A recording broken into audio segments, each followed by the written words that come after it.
Bienvenue au magazine hebdomadaire de la MINUSCA. Ce soir, voici les grands titres de l'information. Arrivé à Bangui du secrétaire général adjoint de l'ONU aux opérations de paix, Jean-Pierre Lacroix, pour une visite de 4 jours en République centrafricaine. La première étape de sa visite a été marquée par un voyage dans la ville de Bria. Le chef de l'État, Faustin Archange Touadéra, a reçu en audience le secrétaire général adjoint de l'ONU aux opérations de paix, Jean-Pierre Lacroix. L'un des principaux sujets a porté sur l'organisation du dialogue républicain. Les casques bleus des contingents égyptiens et rwandais ont échangé avec Jean-Pierre Lacroix, secrétaire général adjoint de l'ONU aux opérations de paix, sur la mise en œuvre du mandat de la mission et sur les défis auxquels ils sont confrontés. Sécurité et développement ont été les principaux points abordés par le chef de la MINUSCA Mankandiaï et Abdoulaye Seck, directeur des opérations de la Banque mondiale pour le Cameroun, le Gabon, la Guinée équatoriale, la République du Congo et la République centrafricaine, lors de sa visite de travail en République centrafricaine. Et enfin, l'état-major des forces armées centrafricaines a reçu du matériel bureautique et informatique de la section de la réforme du secteur de la sécurité de la MINUSCA. Bonsoir. Sans tarder, nous nous rendons dans la ville de Bria où les autorités locales ont accueilli Jean-Pierre Lacroix, secrétaire général adjoint de l'ONU aux opérations de paix.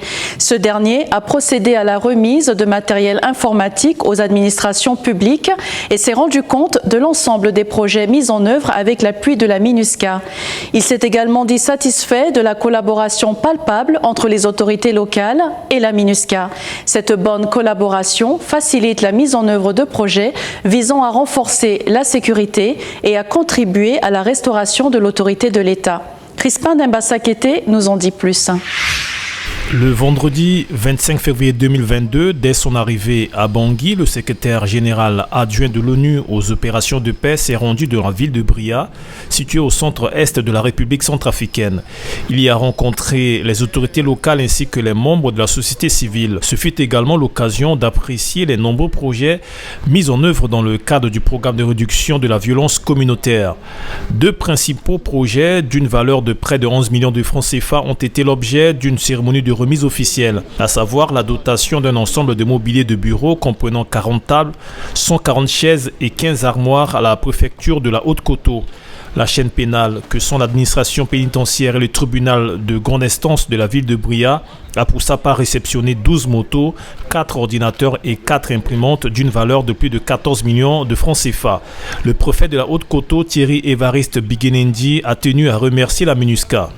Auparavant, dans la ville de Bria, les gens souffraient beaucoup. Mais les autorités, en collaboration avec la MINUSCA, ont uni leurs forces pour que la paix revienne. Il y a de nombreuses réalisations qui font que les fonctionnaires reviennent. Les maisons détruites ont été reconstruites, les bâtiments administratifs, les hôpitaux, les écoles, autant de choses réalisées avec le soutien de la MINUSCA et que le secrétaire adjoint de l'ONU aux opérations de paix a tenu à visiter. Pour répondre à la destruction des archives d'état civil survenues durant les événements politico-militaires que le pays connaît depuis plusieurs années, la MINUSCA et UNFPA ont mis en œuvre, à la demande du tribunal de grande instance de Bria, un projet d'établissement de plus de 1000 actes de naissance. À cet effet, le chef des opérations de paix de l'ONU, Jean-Pierre Lacroix, a remis symboliquement des actes de naissance. J'avais perdu tous mes papiers lorsque ma maison a brûlé. Aujourd'hui, j'ai pu en avoir d'autres. Je vais bien les préserver car ils seront utiles pour mon avenir. Après avoir visité de nombreux sites de projets mis en œuvre par la MINUSCA, Jean-Pierre Lacroix a réitéré le soutien de la mission et a salué la bonne collaboration entre les autorités locales et la mission. Nous avons sur cette zone de Bria une coopération qui est confiante. Je crois que ce climat de confiance est fondamental pour que nous puissions travailler avec les autorités pour traiter les problèmes sécuritaires, pour faire en sorte que l'accès aux populations soit plus facile parce qu'il y a des problèmes d'accès, il y a un nombre croissant de personnes déplacées. À la suite de ça, des besoins humanitaires qui augmentent. Nous avons besoin d'y travailler ensemble avec les autorités locales et nationales en confiance. Mais je retiens un appel très fort à la paix, à la sécurité, une reconnaissance vis-à-vis de ce que nous faisons, de ce que font la MINUSCA. C'est un hommage à nos collègues. Le secrétaire général adjoint de l'ONU aux opérations de paix s'est également rendu à la base des casques bleus de l'unité d'aviation sri-lankaise afin de s'enquérir de leurs conditions de travail et d'avoir des échanges sur la situation qui prévaut dans la localité. Merci Crispin. La visite de Jean-Pierre Lacroix, secrétaire général adjoint de l'ONU aux opérations de paix, a été aussi marquée par sa rencontre avec le chef de l'État, Faustin Archange Touadéra. Au cœur des échanges, le dialogue républicain est l'occasion pour Jean-Pierre Lacroix de réitérer le soutien de la mission dans l'organisation du dit dialogue. Plus de détails dans ce reportage de Crispin Demba-Sakété. Le secrétaire général adjoint de l'ONU aux opérations de paix, Jean-Pierre Lacroix, a été reçu en audience par le président de la République, Faustin Archange Touadéra, le 28 février 2022, en présence du chef de la MINUSCA, Mankeur Ndiaye. De nombreux sujets ont été évoqués, notamment la fin de mission du chef de la MINUSCA, les questions d'ordre sécuritaire et l'organisation du dialogue républicain. Nous le soutenons, ce dialogue républicain, y compris par une contribution financière significative. Et bien sûr, un autre élément important du processus qui est la poursuite, la dynamisation du processus de la PPR. Mais je voudrais ajouter que cette visite intervient dans un contexte où Son Excellence M. Mankeur Ndiaye, donc le représentant spécial du secrétaire général, va quitter ses fonctions dans quelques semaines et c'était une occasion de rendre hommage à l'action de Mankeur Ndiaye et puis donner à Son Excellence le Président de la République l'assurance que demain, comme aujourd'hui et comme hier, la MINUSCA continuera d'être dirigée par une personnalité de haute qualité. Cette rencontre avec le président Faustin Archange Touadéra a été précédée par une session d'échange avec les membres du comité d'organisation du dialogue républicain. Ce fut l'occasion de discuter sur les nombreux défis rencontrés dans l'organisation du dit dialogue. La MINUSCA, à travers ses bons offices, apporte une contribution en matière de médiation entre les parties prenantes. Nous sommes convaincus qu'un dialogue républicain inclusif, transparent, associant toutes les forces vives de ce beau pays. Un dialogue réussi donc constituera un pas en avant très significatif pour trouver des solutions aux différents défis auxquels la République centrafricaine est confrontée. La dernière étape de cette visite de 4 jours en République centrafricaine a été marquée par une conférence de presse au cours de laquelle le secrétaire général adjoint de l'ONU aux opérations de paix a fait une restitution de ces échanges aux médias. Merci Crispin. Un autre fait marquant du séjour de Jean-Pierre Lacroix, secrétaire général adjoint de l'ONU aux opérations de paix, sa visite auprès des contingents égyptiens et rwandais, afin d'échanger avec ces derniers sur les défis auxquels ils sont confrontés dans la mise en œuvre du mandat de la mission et de discuter de leurs conditions de travail, surtout dans les zones à risque. Plus de détails dans ce reportage. Le dimanche 27 février 2022, le secrétaire adjoint de l'ONU aux opérations de paix, Jean-Pierre Lacroix, a rendu une visite à l'unité de police constituée égyptienne et au bataillon rwandais de la MINUSCA pour leur réitérer le soutien des Nations Unies dans l'exercice de leurs fonctions. Je voulais remercier nos collègues de l'unité de police formée égyptienne et nos collègues du bataillon rwandais pour le travail exceptionnel qu'ils font dans un environnement qui n'est pas facile, l'environnement de la ville de Bangui, qui est volatile, où il y a pas mal de défis. Je voulais leur dire combien nous apprécions leur professionnalisme, leur courage, leur détermination, y compris lorsqu'ils font face à des graves incidents, comme ça a été le cas récemment avec les policiers égyptiens. Et je voulais leur dire que nous sommes aussi admiratifs de la façon dont ils ont surmonté le défi du Covid-19, qui était un autre problème qui s'est rajouté à tous les autres.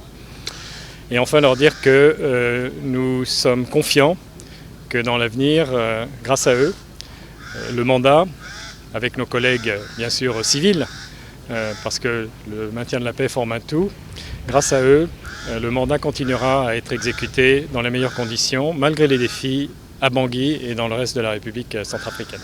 Cette visite du secrétaire général adjoint de l'ONU aux opérations de paix auprès de l'unité de police constituée égyptienne intervient quelques mois après que 10 casques bleus égyptiens ont été blessés par des tirs de la garde présidentielle. En République centrafricaine, on compte 1875 membres du personnel des unités de police et 11 745 militaires, dont 777 femmes.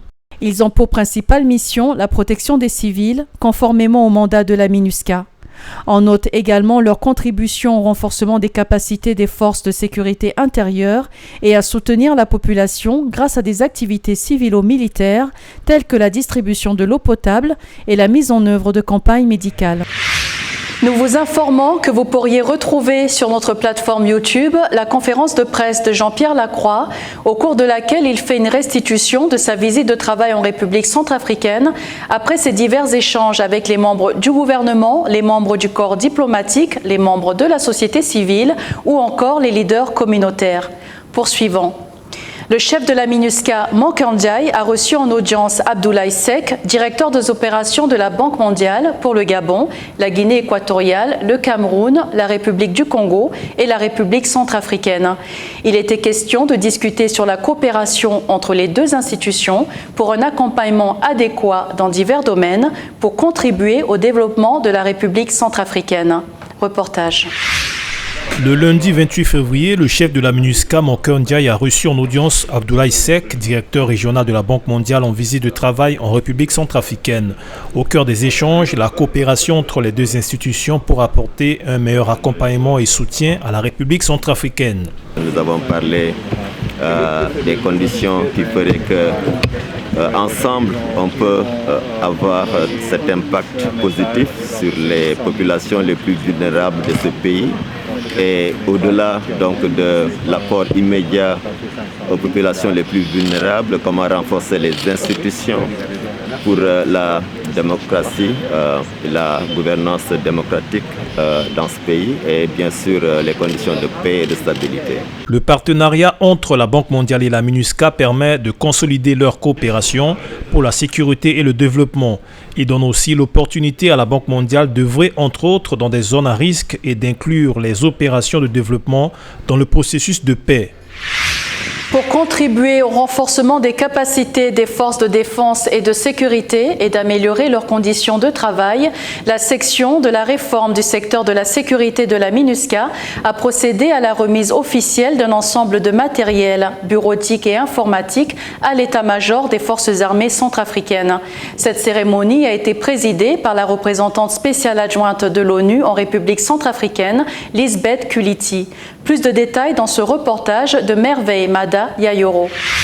La section de la réforme du secteur de la sécurité de la MINUSCA a remis officiellement un lot de matériel bureautique et informatique à la sous-chefferie planification de l'état-major des forces armées centrafricaines le 23 février 2022.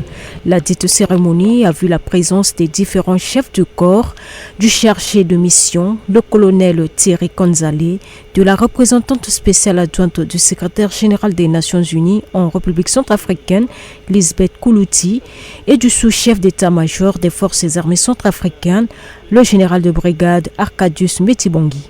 À travers cet appui, nos conditions de travail vont s'améliorer et nos capacités optimisées afin de nous permettre d'effectuer efficacement les tâches qui sont les nôtres dans la réalisation de la mission globale de l'état-major. Madame la représentante spéciale adjointe, par ce geste, vous venez encore une fois de plus de démontrer que votre mission est multidimensionnelle en marge de votre mandat premier qui est celui de protéger la population. Le soutien de la MINUSCA à travers sa section de la réforme du secteur de la sécurité s'inscrit dans les priorités de son mandat. Cet appui contribue au renforcement des capacités des forces armées centrafricaines. À cela, la représentante spéciale adjointe du secrétaire général de l'ONU en République centrafricaine réaffirme l'engagement de la MINUSCA de continuer à assister l'état-major des FACA dans l'amélioration de la gestion de ses effectifs. Nous sommes conscients des besoins énormes auxquels fait face l'état-major FACA pour répondre aux besoins immédiats de sécurité au travers du pays. L'état-major est notamment sollicité pour mettre en œuvre son plan national de défense avec l'installation de ses états-majors régionaux. Nous espérons que cette modeste contribution de la MINUSCA permettra néanmoins à la sous-chefferie planification de l'état-major de travailler dans de meilleures conditions. Ce lot de matériel est constitué entre autres d'imprimantes couleurs, d'onduleurs, de rames de papier, de blocs-notes et autres matériels bureautiques. D'un coût total de plus de 12 millions de francs CFA, une partie de ce don a été remis à la Coordination nationale de la réforme du secteur de la sécurité. Rappelons aussi que la MINUSCA a réhabilité et équipé, il y a quelques mois, des locaux disciplinaires du camp Kassai et du camp Béal. Merci Merveille. L'un des sujets qui marque l'actualité centrafricaine est la tenue des élections locales. Pour mieux comprendre ces enjeux avec un flashback sur les élections présidentielles et législatives 2020-2021, notre collègue Billy Aminou Alao a rencontré le directeur de la division de l'assistance électorale de la MINUSCA, Arsène Baguidi. Mais avant, nous marquons une courte pause. À tout de suite.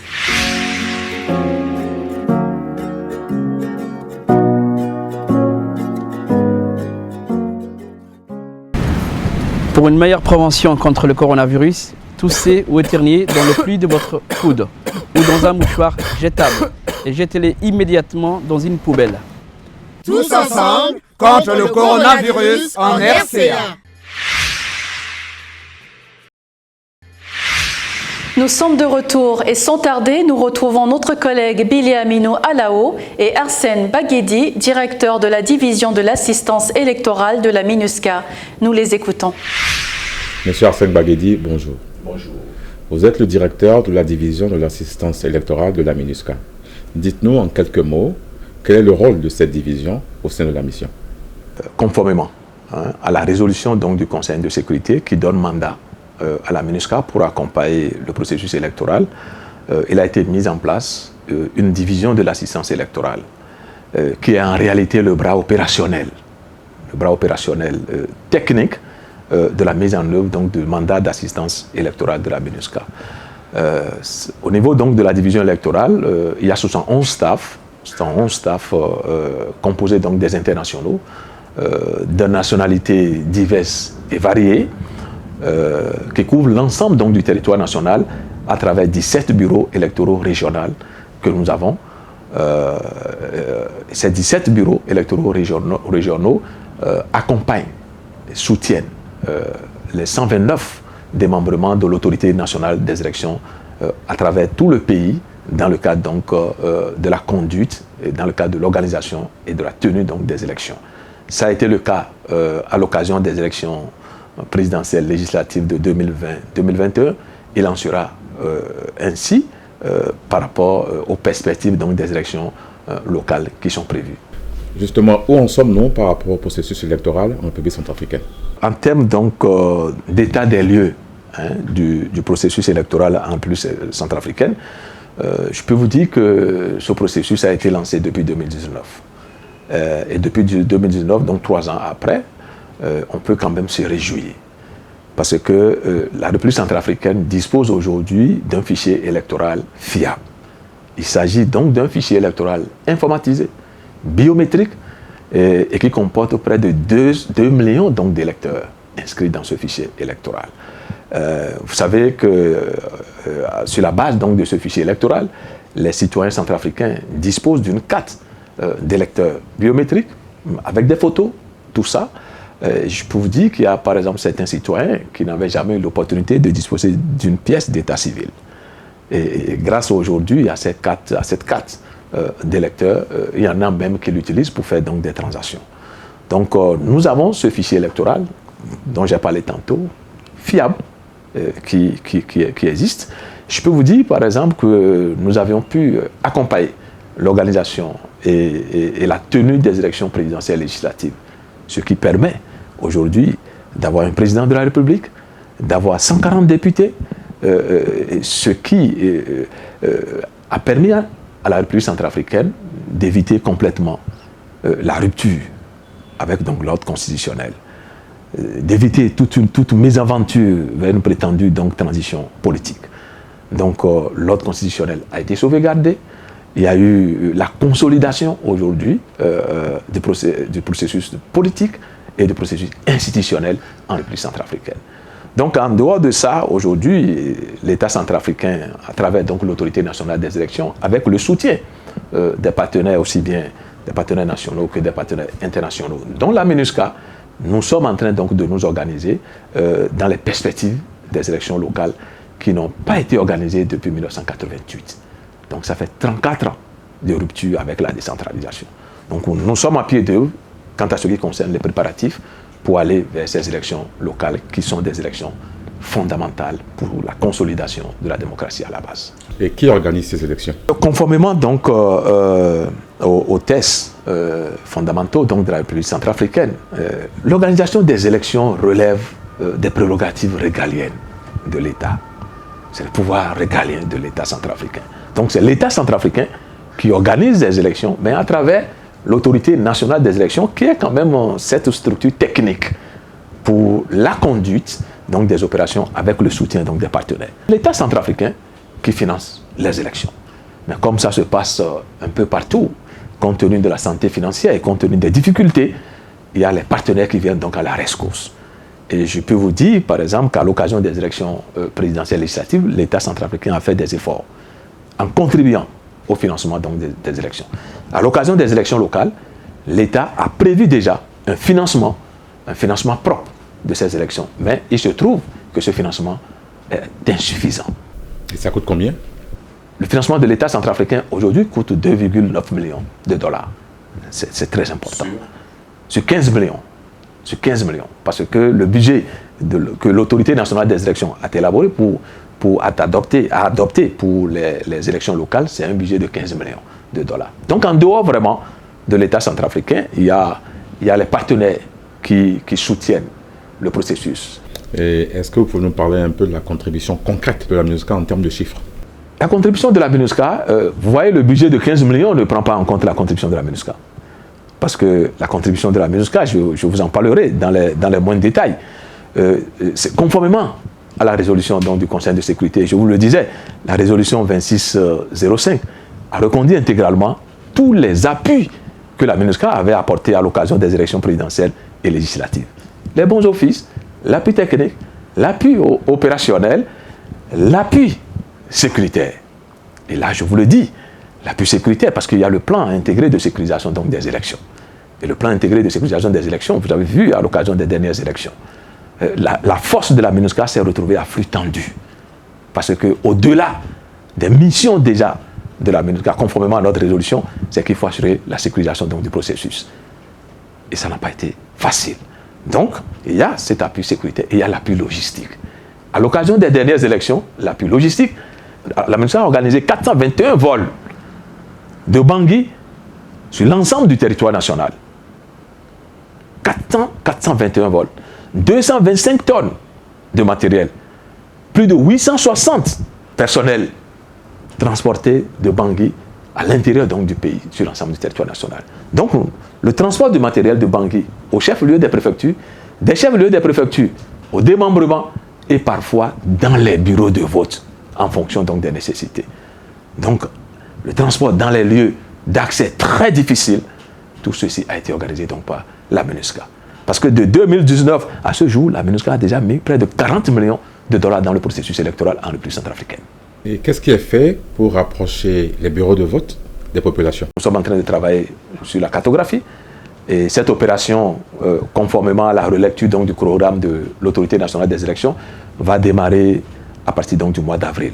Ça va prendre 45-60 jours pour qu'on fasse les réajustements des bureaux de vote pour voir au niveau donc, des communes comment il faut regrouper, comment il faut s'organiser de manière à rapprocher autant que faire se peut les centres d'inscription, les bureaux de vote de citoyens lambda. L'ANE, avec le soutien donc des partenaires, a élaboré un plan stratégique de communication et de sensibilisation. Et au nombre des partenaires, la MINUSCA fait beaucoup d'efforts dans le sens donc de cette sensibilisation, de cette communication pour permettre aux citoyens d'être suffisamment informés. À travers la division de la stratégie de communication de la MINUSCA, de l'information publique de la MINUSCA, il y a beaucoup d'initiatives que nous essayons donc de mener ensemble. Nous avons un grand programme maintenant d'information et de communication sur l'ensemble du territoire national à travers tous nos bureaux électoraux régionaux pour déjà préparer les citoyens à ce qu'ils soient suffisamment informés sur tout ce qui se fait maintenant, les différentes étapes donc, du processus, les différentes opérations qui sont en cours, donc les opérations de la cartographie, ensuite les opérations donc, du fichier électoral, de manière à ce que les citoyens soient assez informés. Quels sont les défis justement de ce processus? Le premier défi du processus, c'est du point de vue politique.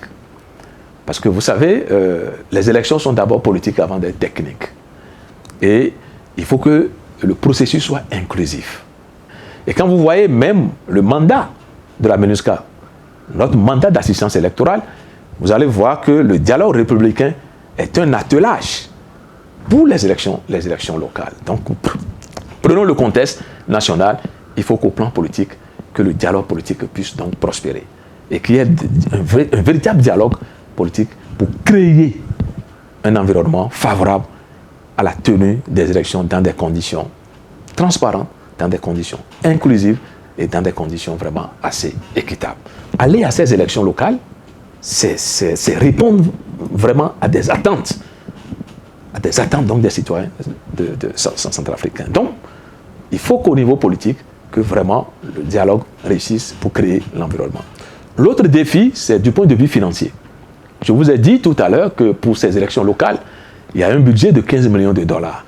Et au décompte, aujourd'hui, on est autour donc de 6 millions de dollars par rapport aux annonces qui ont été donc faites. Donc il reste naturellement au moins 9 millions de dollars qu'il faut mobiliser pour soutenir ce processus électoral. Donc ça, c'est un défi très important. Le troisième défi sur lequel je voudrais mettre l'accent, c'est le défi du point de vue sécuritaire. Parce que l'accomplissement du devoir, la liberté pour le citoyen d'aller accomplir son devoir civique, c'est un droit. Il faut permettre aux citoyens de pouvoir le faire. Et c'est pourquoi la force de la MINUSCA, la police de la MINUSCA, en soutien aux forces de défense et de sécurité, le travail a été repris pour voir comment faire la relecture donc, du plan intégré de la sécurisation des élections, comment adapter ce plan au nouveau contexte des élections locales. Vous le savez, aujourd'hui, les multitudes donc, des explosifs à travers donc, le pays, c'est une nouvelle donne qu'il faut intégrer dans le cadre donc, de l'adaptation de ce plan intégré de sécurisation des élections. Les élections locales constituent vraiment beaucoup d'opportunités pour ce pays. Il faut décongestionner Bangui, il faut créer de nouveaux pôles de développement et ça ne peut se faire que dans un contexte de la décentralisation. Et pour aller à la décentralisation, il faut forcément passer par l'organisation et la tenue donc, des élections locales. Les élections municipales et les élections régionales. Monsieur Arsène Baguedi, merci. Mais c'est moi qui vous remercie. Et je rappelle que vous êtes le directeur de la division de l'assistance électorale de la MINUSCA. Merci Billy Aminou. Cette édition est à présent terminée. Merci de nous avoir suivis. Merci de votre fidélité. Prenez bien soin de vous et au plaisir de vous retrouver très prochainement. À bientôt.